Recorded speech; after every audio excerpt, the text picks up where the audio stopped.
All right, let's get to the AFC playoff picture where we have a few seeds set in stone at this moment in time. KC will be the 1. Buffalo will be the 2.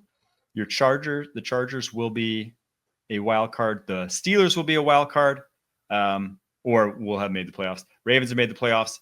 I believe it's still up for grabs who will be your AFC North champions, but the Ravens play the Browns in Week 18, and we just saw DTR, so no need to really rehash that. But the big thing that's up for play here is that last wild card spot, Denver Broncos, Kansas City Chiefs, next weekend. Denver wins that game, they're in. Denver loses that game, and Miami or Cincinnati win. If Miami wins, Miami's in. If Miami loses and Cincinnati wins, Cincinnati's in. So I kind of did not explain that well whatsoever, but what do you expect to happen next week? Do the Broncos just end this early and beat the Chiefs that have nothing to play for and have all this drama that we've been talking about and trying to figure out for the past few weeks? Just put it all to bed.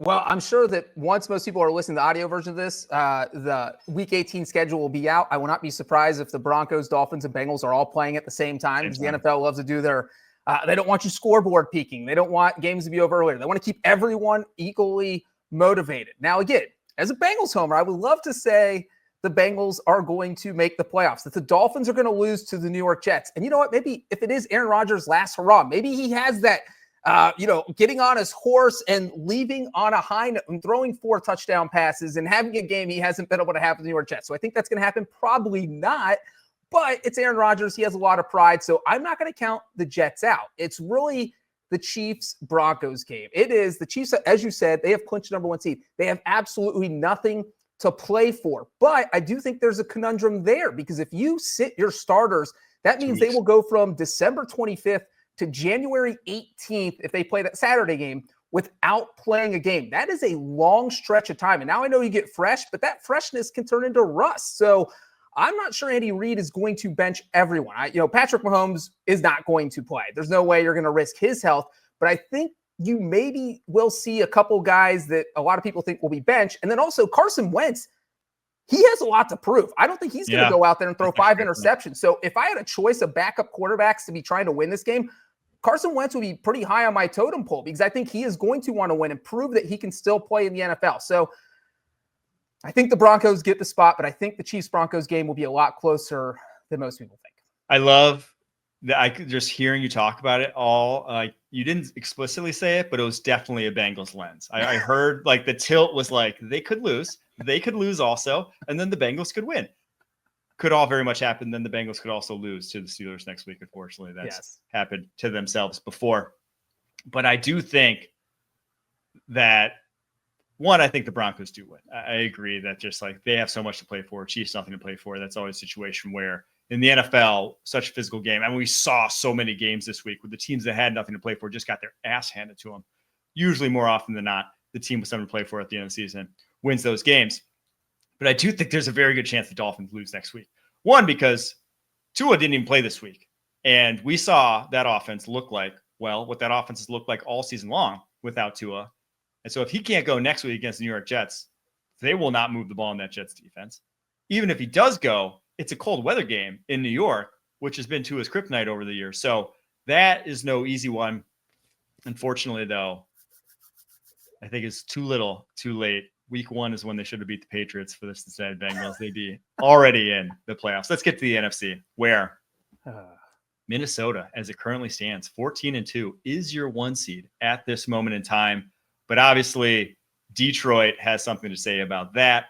They play the 49ers in what is now almost meaningless game, because should the Vikings and Lions tie in Week 18, all of a sudden it does not become meaningless, because they were a tie and the Lions win tomorrow. The Lions are your 1 seed. If they tie and the Lions lose tomorrow, the Vikings are your 1 seed. So Eagles now officially locked into the 2 seed. They cannot get the 1 seed. They needed the Vikings to lose this week. And actually they needed the Lions to lose this week to get back in that 1 seed conversation. That didn't happen. They will be the 2 seed. Your 3 seed is kind of technically still up for grabs. The West is kind of still technically up for grabs. We hit on that earlier, but more likely than not, the Rams look destined to be your West champs. Who gets the 3? Who gets the 4 between the Rams, the Bucks, the Falcons still TBD. Obviously, the Falcons play tonight against the Commanders. Big one for them. And then they play the Panthers in week 18. And the Commanders could actually still miss the playoffs. They're at 10-5.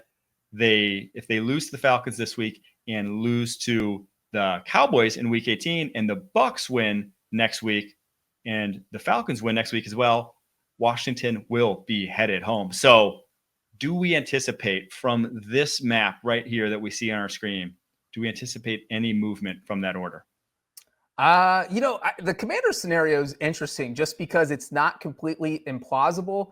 Of course, again, once most people listen to this, that game, the Commanders Falcons game will be over and we'll know for sure. But if they were to lose, then that definitely opens the door for them to miss it. I think that the Rams, and that's the other thing, the Rams are going to have an interesting thing because if they win against the Seahawks, maybe they have nothing to play for as far as winning the division. But I think you probably prefer to be the 3 seed so you can avoid the Vikings or Lions. So I think this probably sticks. I'm going to say the Lions beat the Vikings. You know what is a real conundrum, Renner, is the Lions Monday night game against the 49ers. As you said, it doesn't really mean anything unless ties get involved. So there's been no ties this year. So we'll say there's no ties involved. I know Dan Campbell said he's not going to rest his starters, but you're playing on a Monday night on a short week with the possibility for a bye, number 1 seed the following week in week 18. I think I know he makes crazy decisions all the time, but I think he would be crazy to play all his players on Monday night. So we'll see what he does. But I think the Lions get the 1 seed, Eagles 2, Rams 3, Buccaneers 4, Vikings 5, and the Packers could fall to 7. The Commanders could steal the 6th seed. So I'll say the Commanders go 6 and Packers go 7. Oh, okay. I still think the Packers end up. I don't know. We'll see. They have nothing to play for next week. Let me ask you that. If the Packers have that on the line where, hey, you win, you're guaranteed the 6th spot, but if you bench everyone, you might get stuck in the 7th spot. Do you care, or are you staring at that saying, we'd rather play the Rams than the Eagles? See, I think NFL coaches they're wired to play it. If there's anything on the line, they're wired to play it. And like, even we go back to Dan Campbell on Monday night, and even it just being the tie on the line, but even if there was truly nothing on the line, like it truly didn't matter, I don't think Dan Campbell would rest anyone. I just don't think he's built that way. I think a lot of NFL coaches need a big excuse, need true nothing to play for. We're beat up already. Need that before they're even going to rest anyone. Lions are pretty beat up. They actually are very beat up. So maybe they do fall into that category. But no, I don't anticipate that happening. And I bet the Packers play it straight up just because playing the 2 seed versus the 3 seed seems like it's going to be a big, big difference in this year's NFC. All right, let's get to the draft order where we have a shakeup at the top. Officially, as it stands right now, your top 5. New England Patriots at 1, Tennessee Titans at 2, Cleveland Browns 3, New York Giants 4, Jacksonville Jaguars at number 5. And the schedules for those: Patriots play the Bills, Titans play the Texans. Excuse me, I got that wrong earlier. The Browns play the Ravens, Giants play the Eagles, and the Jags play the Colts. Do we see? Gosh, I think New England Patriots at 1 is going to be very interesting because everything we've seen from Drake May says they don't need a quarterback and will not be drafting a quarterback. So which of those teams after 1 is the most desperate to get up to number 1? Who do we think makes the play to still go up to number 1 and get a quarterback, or does that not happen at all? Well, it's crazy because I feel like the Browns desperately need a quarterback, but you also have somebody under contract who makes $46 million guaranteed per year for the next 2 seasons. So that throws a little wrench into drafting someone, but I don't see – but it also feels like they've been tanking for the past 2 weeks. Why else bench Jameis Winston for a guy who is not going to be able to run your offense?